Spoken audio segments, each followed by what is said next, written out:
So ఇంకా భోజనాలు అయిపోయాక మేము భవానీ ఐలాండ్కి అయితే వెళ్తున్నాము. సో బోట్ రావడానికి చాలా టైం పట్టింది, వెయిట్ చేసాము, అక్కడ కూర్చున్నాము. వెదర్ చూస్తే ఎంత బాగుందో కదా, river, mountains, sky with lots of clouds, చాలా బాగుంది అసలు. సో ఇంకా షిప్ అయితే వచ్చింది, ఎక్కాము. ఈ షిప్ ఏంటో కొంచెం వేరేగా ఉంది లాస్ట్ టైంకి ఈ టైంకి, నీళ్లు చాలా దగ్గరికి కనిపిస్తున్నాయి. ఇంకా భవానీ ఐలాండ్కి వచ్చేస్తే ఇక్కడ వనభోజనాలు జరుగుతున్నాయి. భవానీ ఐలాండ్ వాళ్ళే పెట్టారంట, పర్ హెడ్ 250. సో ఇంకా మేము గేమ్స్ అయితే ఆడుకున్నాము, హౌసీ ఇలాగా.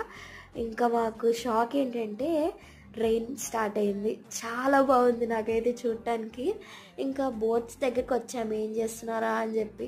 వాళ్ళు రెయిన్ వచ్చినా అన్నీ అలాగే కానిస్తున్నారు. ఇంకా మేము భవానీ ఐలాండ్ నుంచి అయితే రిటర్న్ అయిపోయాము.